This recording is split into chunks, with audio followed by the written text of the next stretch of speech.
Otep à tous, bienvenue sur la chaîne des panafricanistes par essence, par conviction et par excellence. Celle des citoyens kémites, par nécessité et obligation de combat. Nous sommes une chaîne qui n'est guidée que par nos ancêtres et rien que par les ancêtres qui appartiennent à l'égrégore du monde noir. Par conséquent, nous ne croyons en aucun Dieu venu de l'étranger. Toutefois, cette vidéo n'est aucunement destinée à inciter à la haine ou à la violence, car nous menons un combat qui est d'abord et avant tout spirituel, intellectuel et démocratique. Ensuite, il est politique, géopolitique et géostratégique. Contre l'impérialisme, le colonialisme, le néocolonialisme et l'endocoloda, qui sont tous qualifiés de crimes contre l'humanité. Nous menons ce combat sur la base du principe fondamental que nous avons hérité de nos ancêtres kémites, qui est celui de la Mahat, c'est-à-dire solidarité, vérité et justice. Vous êtes donc en droit de connaître la vérité et nous avons l'obligation de vous dire la vérité, rien que la vérité, afin que justice soit rendue au continent africain. Et ça, c'est notre modeste contribution dans cette noble lutte en faveur de la souveraineté, la dignité, la solidarité et l'unité africaine. C'est exactement ça que nous appelons le panafricanisme. Bien-aimés frères et sœurs, la France tente de paralyser, de neutraliser, d'isoler le Mali et le Burkina Faso partout en Afrique, avec la complicité de certains dirigeants larbins africains, comme Félix Tshisekedi. Il y a eu, il y a une semaine de cela, la réunion de l'organisation pour l'harmonisation en Afrique du droit des affaires, ce qu'ils appellent eux OHADA, O-H-A-D-A. La réunion des ministres de l'OHADA, donc des ministres africains, s'est tenue à Kinshasa. Vous savez quoi? La France a menacé, la France a frappé, la France a agi sur les autorités de Kinshasa afin que le Mali et le Burkina Faso puissent être boycottés. Eh oui. Vous savez combien la France a acheté cette organisation? Je veux dire le prix, hein, que les ministres africains se sont mis tous à genoux. Ils ont tous baissé les culottes devant Emmanuel Macron pour 4 millions d'euros. Donc pour 4 millions d'euros, la France a menacé à travers l'aide au développement, l'Agence française pour le développement, 4 millions. Ils ont fait le chantage. Si vous ne boycottez pas les Maliens et les Burkinabés, nous n'allons pas vous donner les 4 millions que nous avons l'habitude de donner. Vous voyez? Et les ministres africains qui ont participé à cette réunion, tous, se sont pliés. C'est-à-dire que, oh là là, l'Afrique, c'est malheureux. C'est-à-dire que c'est des malheureux. Ils ont beau avoir l'argent africain, ils ont beau piller le continent africain, mais ils sont plus malheureux que nous. Nous souffrons plus qu'eux, mais nous sommes heureux. Eux, ils sont malheureux. Je dis bien malheureux. Pour 4 millions, on achète les ministres des affaires du commerce et autres de tout un continent. 4 millions. Ils ont plié. Ils se sont mis à genoux devant Emmanuel Macron. Emmanuel Macron dit, pour 4 millions, vous devez me libérer le Burkina Faso et le Mali. Et ce qu'ils ont fait, c'est quoi? C'était simple. Ils ont agi de telle sorte que, quand la parole revient aux Burkinabés ou aux Maliens, on leur coupe la parole. Donc, ils ne doivent pas débattre. Ils ne doivent pas poser les vrais problèmes sur la table. Comme ils ont fait d'ailleurs au sommet Russie-Afrique. C'est les Maliens et les Burkinabés qui ont posé les vrais problèmes sur la table. Eh oui. Et lesquels qui ont réagi? Ce sont les Africains, à commencer par Macky Sall, suivi par le président de l'Union africaine. Celui-là qui n'est pas capable de récupérer l'île de la Mayotte, qui fait partie des Comores. Il n'est pas capable, il n'en parle même pas. Bon, comment il peut en parler, puisque lui, il est lui-même esclave. Vous savez, les esclaves sont les ennemis de la liberté. Un esclave, quand il voit quelqu'un qui est en train de se libérer, c'est lui qui va être plus farouche vis-à-vis de celui qui est en train de tenter de se libérer que le maître lui-même.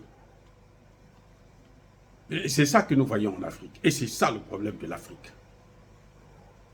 Le Mali et le Burkina Faso étaient obligés de quitter la salle.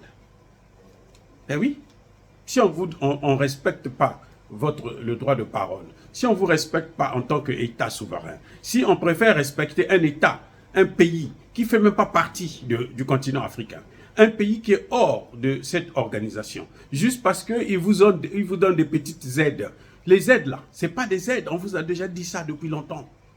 Il n'y a pas d'aide au développement, ça n'existe pas. Si l'aide au développement existait, les pays africains ne seraient pas ce qu'ils sont aujourd'hui, après 60 ans d'indépendance.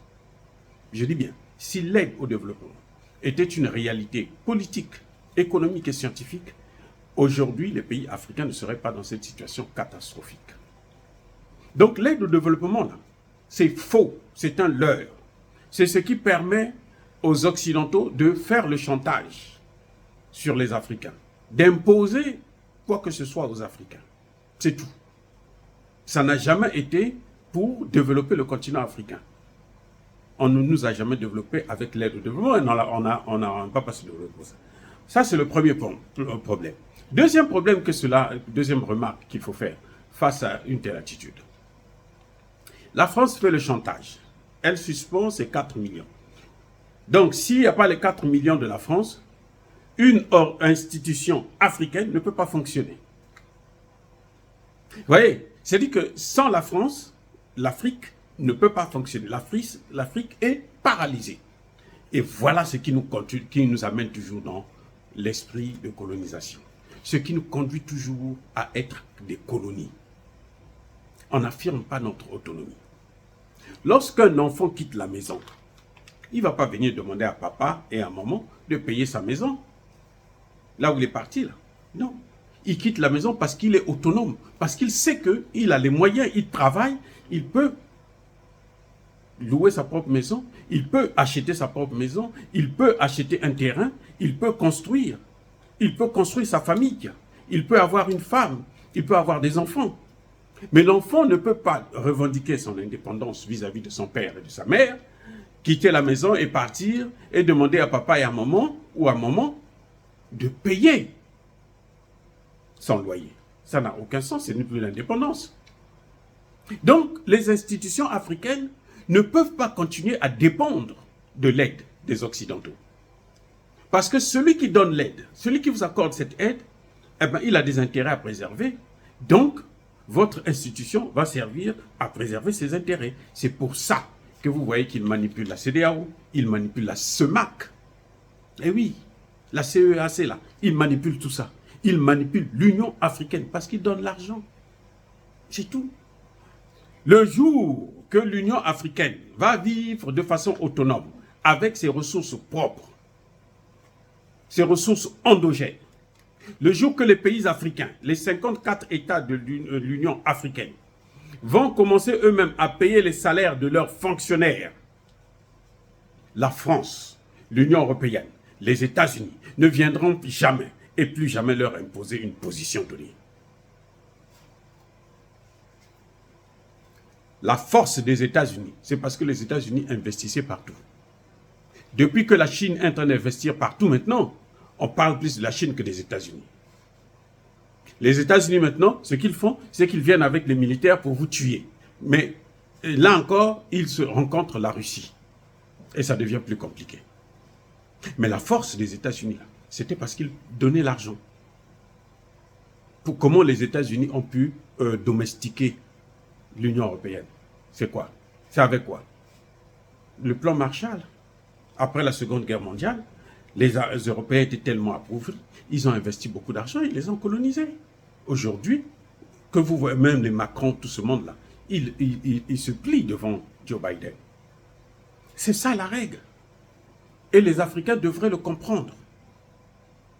Vous ne pouvez pas vivre aux dépens de quelqu'un et proclamer votre indépendance vis-à-vis de cette personne. Ce n'est pas possible. Chaque fois que l'Afrique va attendre pour faire fonctionner ces institutions, que l'Europe, les pays européens, la France, la Belgique, l'Allemagne, l'Angleterre, les États-Unis ou qui que ce soit, viennent leur donner des subventions, des aides, ce qu'eux ils appellent aides, eh bien, l'Afrique restera toujours un conglomérat de colonies occidentales.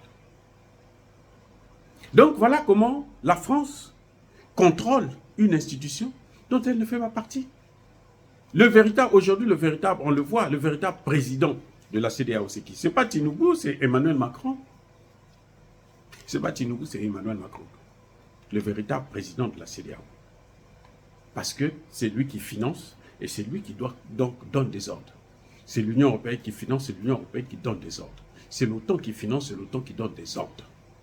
Voilà la problématique que les Africains doivent maintenant régler. Que les ministres africains doivent prendre leurs responsabilités. Les présidents africains doivent prendre leurs responsabilités. Le Mali n'est pas l'ennemi de l'Afrique. Le Mali, c'est l'Afrique. Le Burkina Faso, c'est l'Afrique. Et que tout État, tout président, tout ministre, tout gouvernement qui va penser que le Mali est l'ennemi de l'Afrique doit savoir qu'il a en face de lui toute la jeunesse africaine. Parce qu'aujourd'hui, le Mali, le Burkina Faso et maintenant, dans une certaine mesure, le Niger, ce sont eux qui représentent l'Afrique, la jeunesse africaine. La réalité africaine, c'est ce que nous voyons au Mali, au Burkina Faso, au Niger. Tous les chefs d'État africains réunis, y compris le Sud-Africain, Ramaphosa. Bola Tinubu, c'est même pas la peine, on l'a vu avec la CEDEAO au Niger. Tous ces chefs d'État réunis, les Biya, les Sassou, les Tshisekedi, les Nguema là, qui viennent d'arriver, ils ne sont rien pour les Africains, pour la jeunesse africaine. C'est-à-dire que c'est pour eux qu'ils vivent, qu'ils meurent, qu'ils s'enrichissent, qu'ils soient réélus, qu'ils soient là à vie. La jeunesse africaine ne s'occupe pas d'eux. La jeunesse africaine aujourd'hui, toute tendance confondue, tout pays confondu, la jeunesse africaine compte sur Assimi Goïta, sur Ibrahim Traoré et sur le président Tchani. Voilà les trois hommes qui sont en train de faire le bonheur de cette jeunesse africaine. Ils ne nous donnent pas de l'argent. Ils ne donnent pas l'argent, ils ne déversent pas l'argent en Afrique, ils ne nourrissent pas les Africains. Mais les Africains ont plus confiance en eux parce que les Africains trouvent en eux un esprit d'indépendance, de souveraineté. Touadéra, bon, ça se discute un peu. Mais les trois là, Mali, Burkina, Niger, ce sont eux qui portent en eux l'espoir de l'Afrique. La jeunesse africaine, là, tous les jours, quand ils se réveillent, ils cherchent d'abord à savoir comment va Assimi Goïta, comment va Ibrahim Traoré, comment va Tchani. C'est ça la réalité. Même si ça fait mal quand vous le dites, qu'on le dise à certaines personnes, à certains dirigeants, mais c'est ça la réalité. Et eux aussi, ils peuvent gagner les cœurs des Africains en sachant seulement faire ce que leur demande leur peuple. Le général Oligui Nguema est pour l'instant là, en stand-by. C'est-à-dire qu'il est à l'étude. On est en train de l'observer. Mais il ne fait pas l'unanimité de la jeunesse africaine. On l'observe. On va voir quelle direction il va prendre. Parce que jusque-là, il n'a pris aucune direction. Il n'a pas posé le problème des bases militaires françaises. Il n'a pas posé le problème du CFA. Il n'a pas posé le problème des accords économiques et des accords de défense. Et donc, on le regarde. Comme il vient d'arriver, il a un temps de latence, hein, où on se dit, bon, peut-être qu'il va prendre la bonne direction. Mais il est à la croisée du chemin. Ceux qui ont déjà affirmé leur position et qui font plaisir, qui marquent les cœurs des Africains, ce sont le Burkinabé, le Malien et le Nigérien. La porte est ouverte, grandement ouverte pour les autres dirigeants africains. Mais une seule condition, faire ce que l'Afrique veut, parler de la souveraineté de l'Afrique. C'est pour ça que même Ramaphosa, qui fait partie des BRICS, C'est la première puissance militaire d'Afrique, première puissance économique d'Afrique. Le poste qu'elle discute avec le Nigeria. Mais on s'en fiche éperdument. Bola Tinubu, son élection, les gens s'en fichent aujourd'hui. On était content qu'il soit élu, mais aujourd'hui, la position qu'il a prise avec la CEDEAO, on s'est dit, il se plie devant Emmanuel Macron, alors qu'on sait que Emmanuel Macron, la France sans l'Afrique, n'est rien devant le Nigeria. Je répète, la France sans l'Afrique n'est rien devant le Nigeria. Le Nigeria est plus puissant, économiquement parlant surtout, que la France. Si la France n'a pas des pays africains, comme on le voit aujourd'hui le Sénégal, la Côte d'Ivoire, le Bénin. Voilà la réalité.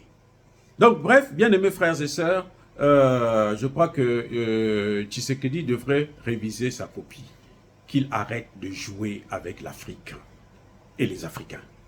Mobutu l'a fait. Tout le monde sait comment Mobutu a terminé. Ça a pris le temps que ça a pris, mais c'est terminé. Et c'est mal terminé pour Mobutu. Il n'aurait pas souhaité mourir dans les conditions dans lesquelles il est mort. Mobutu a dit qu'on l'a poignardé dans le dos. Le peuple l'a poignardé dans le dos. C'est ça, c'est ce qu'il a dit. Mais le peuple n'a pas poignardé. Le peuple l'a poignardé en face. Le peuple l'a poignardé en face. Ce sont ses amis, les Américains et les Européens, qui l'ont poignardé dans le dos. Et Tshisekedi payera le même prix. Et les autres dirigeants africains qui continuent de faire le jeu. On a vu Ali Bongo l'a payé. Aucun Africain ne regrette ce départ. Il y a un coup d'État en Afrique comme ça, là. Il n'y a aucun Africain qui s'inquiète pour dire non, on ne devait pas faire ça. C'est-à-dire qu'il y a une unanimité qui est troublante. Et ça vaut le coup. Ce sera la même chose pour tous les dirigeants africains, anti-panafricanistes. Dire cela, c'est inciter à la haine ou à la violence. Non. Encore une fois de plus, bien-aimés frères et sœurs, soyez bénis. Soyez abondamment bénis par le Dieu des Kémites et par nos ancêtres angélisés. Mais que tous ceux qui persécutent le continent africain le pillent et le déstabilisent, qu'ils soient noirs, blancs, chinois, arabes, indiens, qui qu'ils soient maudits, punis, foudroyés, neutralisés, effacés, écrasés par le Dieu des Kémites et par nos ancêtres angélisés. Vive l'Afrique éternelle, j'ai dit et j'assure.